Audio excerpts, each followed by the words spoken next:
Sebanyak 85 warga mayoritas ibu-ibu dan juga anak di Candisari, Kota Semarang mengalami keracunan setelah menyantap menu mie goreng di acara arisan. 20 orang diantaranya dilarikan ke rumah sakit.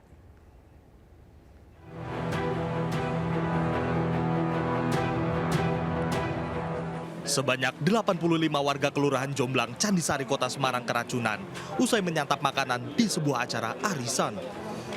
20 orang diantaranya dilarikan ke rumah sakit termasuk 11 anak-anak. Warga mengeluhkan mual, diare dan demam sehari setelah menyantap menu mie goreng yang disajikan warga penyelenggara arisan. Dapat itu toh snack. Lah, akhirnya snacknya ada mie-nya, ada itunya. Ya ada macam-macam yang dimakan mie-nya aja. Kok ini adiknya yang ini adiknya, ini kakaknya kena semua. Polisi telah mengambil sampel makanan untuk diuji di laboratorium dan meminta keterangan sejumlah saksi, termasuk pihak catering arisan. 80 orang ya, tapi yang masuk rumah sakit 20. Ini tadi sudah saya cek tinggal 15 orang, yang 5 sudah dibawa pulang. Artinya ini penyebabnya masih kita lakukan cek di lab. Hingga Jumat malam, 15 warga keracunan masih dirawat di rumah sakit.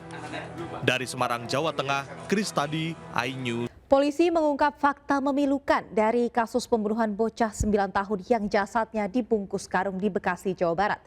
Dari pemeriksaan polisi, pelaku yang merupakan tetangga ternyata tak hanya membunuh tapi juga melakukan kekerasan seksual terhadap korban.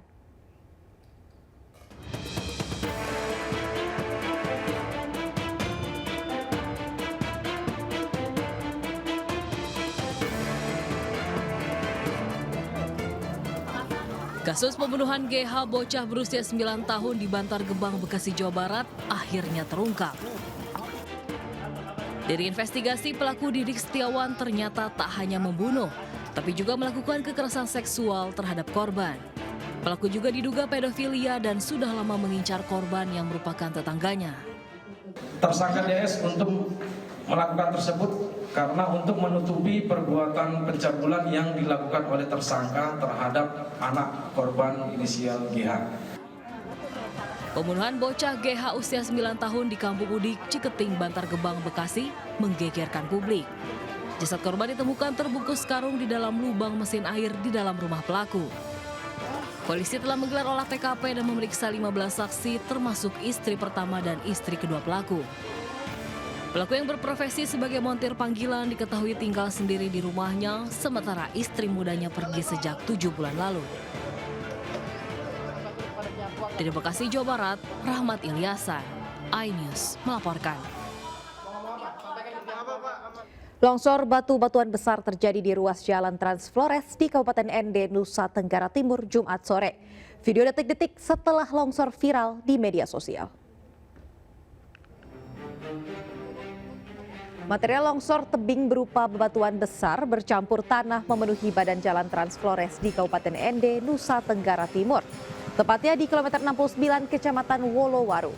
Longsor mengakibatkan akses jalan penghubung Kabupaten Ende dan juga Kabupaten Sika serta beberapa kabupaten lain putus total. Longsor terjadi Jumat malam dan tidak ada upaya evakuasi selama berjam-jam bahkan hingga pagi tadi. Warga berharap Pemkab setempat segera menurunkan bantuan untuk membersihkan material longsor, mengingat ruas jalan ini merupakan akses utama penghubung 7 kabupaten.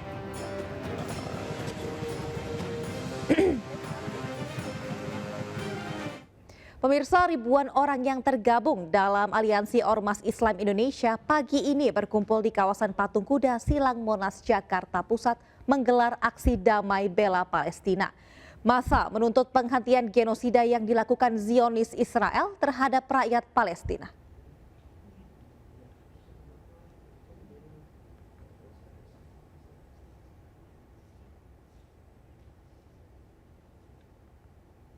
Ribuan masyarakat menggelar aksi bela Palestina pada hari ini, di mana dari pantauan kami memang ribuan masyarakat mewakili rakyat Indonesia yang mengecam serangan Israel ke Palestina yang tak kunjung usai. Dari pantauan kami di sini memang ribuan masyarakat berkumpul terlebih dahulu di kawasan Patung Kuda, lalu bergerak bersama-sama atau long march menuju ke depan gedung Kedubes Amerika Serikat untuk menggelar aksi di sana. Di mana memang dalam aksi ini mengecam protes ke Amerika Serikat yang memang dianggap membantu Israel atau membantu serangan Israel ke Palestina hingga saat ini. Sementara itu pemirsa, dari pantauan kami di sini memang mayoritas masa aksi menggunakan pakaian serba hitam dan juga putih. Sementara juga sejumlah masa aksi ini terlihat membawa bendera tauhid dan juga mengibarkan bendera tauhid. Sementara itu juga tak sedikit pula dari mereka atau masa aksi ini yang terlihat membawa serta mengibarkan bendera Palestina sebagai bentuk dukungan kepada negara Palestina pada aksi kali ini. Sementara itu pemirsa, dapat kami sampaikan pula untuk saat ini jalan di sekitar kawasan Kedubes AS atau dari kawasan Patung Kuda menuju ke Gambir dan juga arah sebaliknya memang saat ini sudah ditutup oleh pihak petugas kepolisian yang saat ini juga sudah bersiaga. Dari pantauan kami di sini memang untuk masa aksi ini sudah mulai memadati kawasan Patung Kuda sejak pagi tadi. Dan memang hingga saat ini pemirsa, sejumlah masyarakat akan terus menyatakan dukungannya terhadap negara Palestina yang memang saat ini sedang digempur serangan oleh negara Israel. Dari Jakarta, Faisal Rinaldi, Rizky Solehudin Ayus melaporkan. Aksi bela Palestina juga berlangsung di Bandung, Jawa Barat. Ribuan orang turun ke jalan memenuhi Jalan Merdeka Bandung. Dan selain mengecam genosida yang dilakukan Israel kepada rakyat Palestina, peserta aksi juga menyerukan boikot produk yang terafiliasi dengan Israel.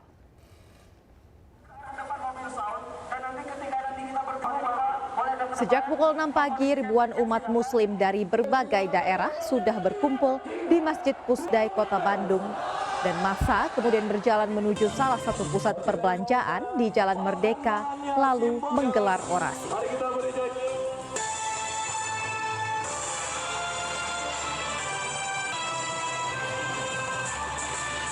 Tuntutan kemerdekaan bagi negara Palestina dan spanduk berisi kecaman terhadap Zionis Israel yang hingga kini masih terus membombardir rakyat Palestina.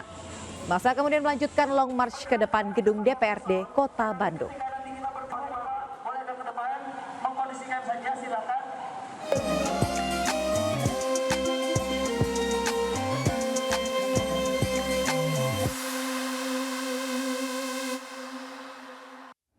Selanjutnya pemirsa, seorang pegiat media sosial asal Indonesia terjaring razia otoritas keamanan Arab Saudi membawa puluhan jemaah haji yang tanpa visa haji. Pelaku saat ini masih ditahan di Kejaksaan Arab Saudi.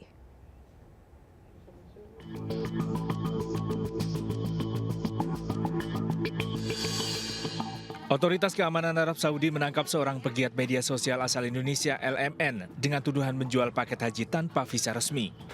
Menurut Konsul Jenderal Indonesia di Jeddah Yusron Ambari, pelaku saat ini ditahan di kawasan Al-Qararah, Mekah. Pelaku diketahui menjual paket haji tanpa visa resmi melalui media sosial Facebook. Yang bersangkutan ditangkap bersama dengan keponakannya pada tanggal 25 saat pemeriksaan. Keponakannya dilepas, tapi yang bersangkutan masih ditahan. Yang bersangkutan sudah membawa 50 orang jamaah dan ada di Mekah saat ini, dan tim KJRI juga sudah bertemu dengan mereka di salah satu hotel, dan saat ini kondisi jamaah agak bingung karena tidak tahu nasib mereka. Jelang puncak ibadah haji, pemerintah Arab Saudi terus mengintensifkan razia jemaah yang tidak mengantongi visa haji. Selain di kawasan kota Mekah, pemeriksaan juga dilakukan di kawasan Masjidil Haram dan Stasiun Haramain. Dari Mekah, Arab Saudi, tim MCH 2024 iNews melaporkan. Pemirsa, Ketua Majelis Umat Islam Banten Kiai Haji Hamdi Ma'ani Rusdi wafat di Jeddah Arab Saudi saat menjalankan ibadah haji. Ribuan orang mengikuti sholat gaib dan mendoakan almarhum. Ribuan orang berdatangan ke kediaman Ketua MUI Banten almarhum Kiai Haji Hamdi Ma'ani untuk melaksanakan sholat gaib. Almarhum Kiai Haji Hamdi Ma'ani wafat di Jeddah, Arab Saudi pada hari Kamis sekitar pukul 23 waktu setempat saat melaksanakan ibadah haji. Semasa hidup, almarhum Kiai Haji Hamdi Ma'ani yang dikenal sebagai ulama karismatik ini banyak mengabdikan diri dalam organisasi Islam, di antaranya MUI Banten, dan menjadi pengurus besar Matlaul Anwar, Pusat Menes Pandeglang.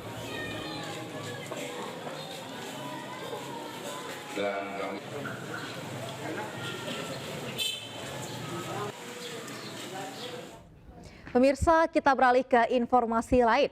Wisata Ancol diserbu pengunjung di akhir pekan. Terlebih dalam rangka HUT Kota Jakarta, tiket masuk Ancol saat ini digratiskan dan dari sore hingga malam hari. Dan untuk mengetahui informasi di sana ada Amrina Rida di Pantai Lagun Ancol, Jakarta Utara. Halo Rida, selamat siang. Bagaimana situasi dan keseruan yang ada di sana? Halo? Enggak tahu, enggak ada suara apa-apa.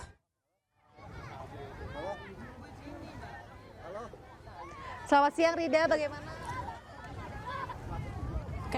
Ya, halo Aulia dan juga pemirsa, benar sekali informasi yang tadi Aulia sampaikan bahwa libur akhir pekan ini memang dimanfaatkan oleh masyarakat untuk mengunjungi tempat-tempat wisata. Salah satu yang paling populer di Jakarta ini adalah Pantai Ancol, tempat saya melaporkan saat ini, di mana di hari Sabtu ini ramai ya sejak pagi didatangi oleh para pengunjung. Kita bisa lihat di suasana di sini, kami akan coba melihat kepada pemirsa, ini suasananya memang sudah ramai, banyak sekali anak-anak yang sedang bermain di area pantai, mereka berenang, lalu juga mereka sedang bermain-main pasir, dan tentunya ini menjadi satu kegiatan yang memang sangat asyik untuk dilaksanakan di hari akhir pekan ini. Dan sebagai informasi pemirsa bahwa sebenarnya kalau untuk di Pantai Ancol ini dalam rangka memperingati hari ultah Jakarta yang ke-497, ini juga memberikan promo yakni gratis, tiket masuk gratis untuk periode tanggal 1 hingga 21 Juni 2024 untuk kunjungan pada pukul 5 sore hingga pada pukul 11 malam. Nah pemirsa, ini saya kayaknya nggak afdol ya kalau misalnya saya kesini nggak tanya-tanya kepada pengunjung begitu terkait dengan suasana di sini. Jadi sekarang saya coba ingin bertanya dengan salah satu pengunjung yang ada di sini. Ini di sebelah saya sudah ada salah satu pengunjung. Halo Ibu, mungkin saya izin waktunya untuk bertanya-tanya sedikit. Bu, izin mungkin bisa memperkenalkan diri terlebih dulu, nama Ibu siapa dan asalnya dari mana sih Bu? Aku namanya Ugi dari Jagakarsa. Oke, Ibu Ugi, kalau boleh tahu ini akhir pekan kenapa sih memutuskan untuk berlibur di Ancol? Kita ini ada tempat sama teman-teman arisan, terus sekalian bawa anak-anak kan, biarin pada main di pantai gitu. Nah, kalau Ibu sendiri ini sama teman arisan, ada persiapan-persiapan yang dibawa nggak Ibu untuk menghabiskan waktu di sini tuh, bawa apa aja, makanan atau gimana gitu? Pasti dong, bawa makanan, bawa minuman, terus pakai baju ganti buat anak persiapannya. Ini Ibu sendiri, di sini kan ada banyak wahana ya Bu ya di sini. Kalau Ibu Ugi sendiri apakah mencoba wahana-wahana atau hanya sekedar berenang-renang di area pantai atau gimana nih Bu? Kalau saya sih cuma nemenin anak di sini gitu, biar safety lah gitu. Kalau teman-teman lagi pada naik perahu boat, lagi keliling-keliling mungkin. Nah kalau Ibu sendiri kan dalam rangka memperingati hari ulang tahun Jakarta yang ke-497, Ancol ini mengadakan, ya Ancol ini kan ada tiket masuknya gratis nih Bu. Kalau Ibu sendiri mengenai tiket gratis tersebut gimana nih? Bagus banget sih, cuma kayaknya waktunya dari pagi sampai malam aja, jangan dibatesin gitu, biar puas mainnya kita. Oke, baik, terima kasih Ibu Ugi atas waktunya. Tadi adalah sedikit testimoni dari para pengunjung, dan bagi pemirsa juga bisa langsung ke Ancol untuk menghabiskan waktunya. Kembali ke Anda Aulia. Baik, terima kasih Amrina Rida atas laporannya langsung dari Ancol, Jakarta Utara. Selamat bertugas kembali. Ada kembali di seputar Ayu Siang, pemirsa, matematika bisa jadi salah satu mata pelajaran yang dihindari banyak orang. Namun Felicia Dahayu dan juga Jose Neroto justru menyukai matematika. Kedua bocah SD ini bahkan mampu menyelesaikan soal matematika untuk tingkat universitas.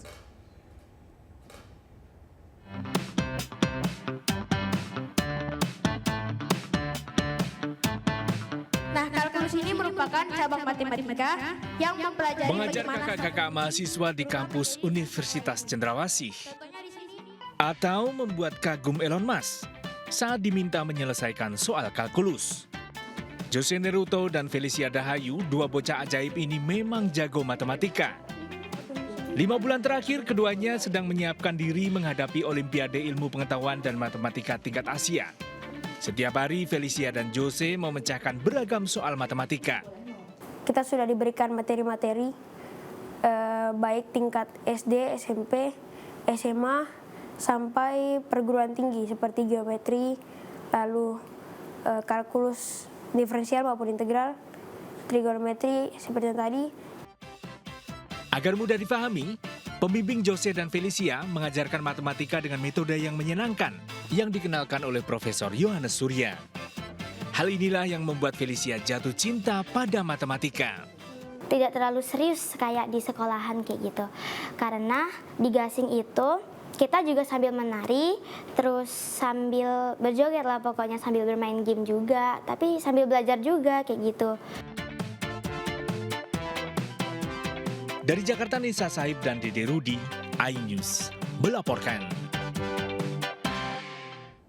Pemirsa, aliran listrik padam berhari-hari, ribuan ikan mati dan ratusan barang elektronik rusak. Warga Banda Aceh dan Aceh Besar tuntut kerugian ke PLN. PLN Aceh pun membuka opsi untuk mengganti kerugian, namun dengan syarat adanya penilaian oleh petugas.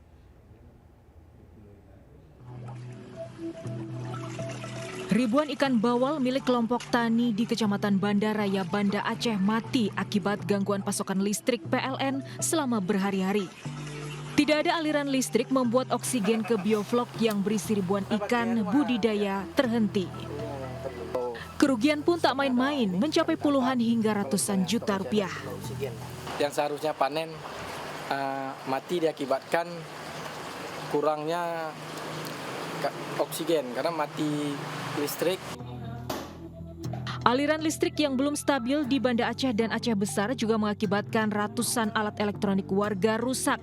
Di antaranya AC, kipas angin, mesin cuci, dan magicom. Warga pun ramai-ramai mengeluhkan kondisi tersebut di media sosial.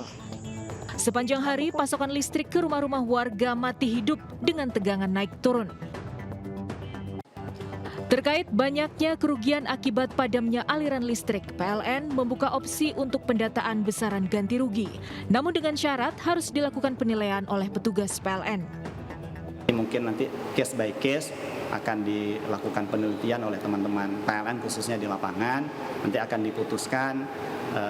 Ya saya ingin sampaikan bahwa kalau memang terbukti gitu ya bahwa kerusakan tersebut memang benar-benar terbukti ada katakanlah yang menjustifikasi bahwa ini karena gangguan yang terjadi, karena tegangan yang tidak stabil, itu nanti akan bisa dilaporkan. Aliran listrik di Banda Aceh dan Aceh Besar padam dalam 5 hari terakhir akibat gangguan di pembangkit listrik. Hingga hari ini PLN masih berupaya memperbaiki gangguan aliran listrik di 2 wilayah tersebut. Dari Banda Aceh dan Aceh Besar, Tim Liputan iNews melaporkan. Pemirsa, di Pilkada Serentak 2024, Partai Perindo memberikan dukungannya kepada bakal calon Bupati Jayawijaya John Richard Banua dan juga wakilnya Martin Yogobi. Dukungan ini menjadi tambahan kekuatan untuk memenangkan Pilkada pada November 2024 mendatang.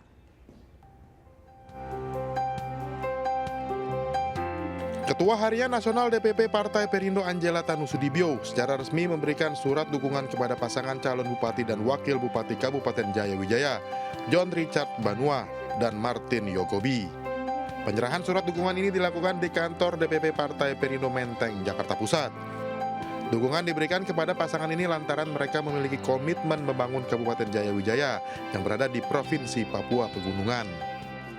Strategi yang sudah kami lakukan sekarang ini, kita terus jalin komunikasi dengan partai-partai lain, kita pastikan dukungan untuk calon-calon ini semakin kuat. Dan Perindo juga sudah dalam hal ini terdepan mengeluarkan B1 KWK lebih dulu.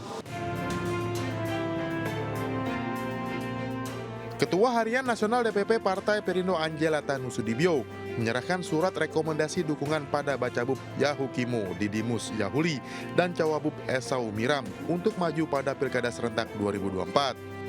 Meningkatkan kesejahteraan masyarakat serta menangani berbagai persoalan di Kabupaten Yahukimo menjadi komitmen Didimus jika terpilih. Kami juga ingin menyampaikan apresiasi yang luar biasa. Ini tokoh-tokoh yang sangat disegani dan sudah membuktikan kinerjanya untuk membangun Papua. Selain memenangkan calon kepala daerah, meningkatkan kesejahteraan masyarakat di Papua Pegunungan juga menjadi misi para kader dan simpatisan pada Pilkada Serentak pada November 2024 mendatang. Dari Jakarta, Hendri Aprila Ari Setiawan, iNews melaporkan.